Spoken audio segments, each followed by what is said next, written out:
We're nearing the 2-year anniversary of the water crisis in Flint, Michigan.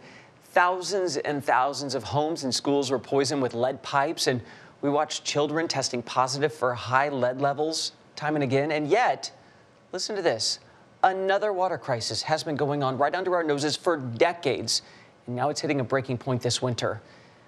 Alex Miller is joining us now live from Martin County, Kentucky. Alex, you've been on the ground talking to these people whose lives are part of this struggle. Well, people have been struggling for as long as they can remember. We're talking around 20 or 30 years. Now, the real part of this crisis started about 18 years ago, back in October of 2000. And that's because back then Martin County had a coal mine of their own, and they have to clean their coal. And when they do that, it creates this sludge or slurry, as they call it. And so this slurry seeped out of their storage facility and oozed about 306 million gallons. It holds arsenic and mercury as well into the water supply for the entire county. But that was really just the start of the issue for them.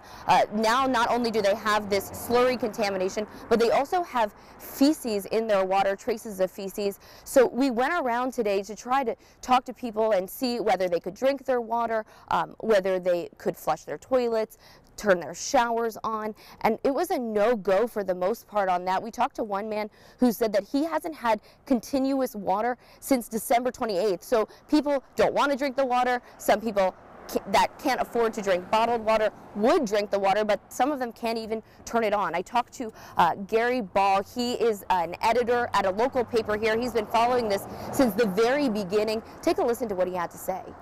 You get a monthly bill and you pay for water that you can't drink. The only thing that it's good for, the only thing it's suitable for is flushing commodes.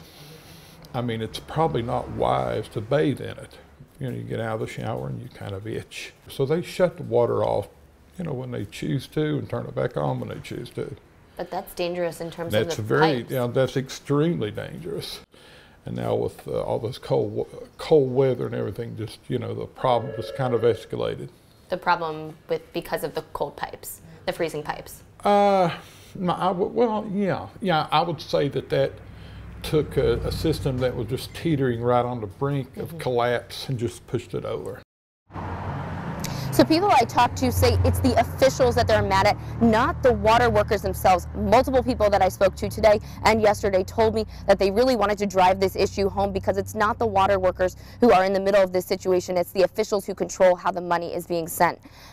And coming up next hour, we're going to talk about this controversy because at the crux of the cleanup is how the officials here in Martin County are spending this money. We'll send it back to you, Chance.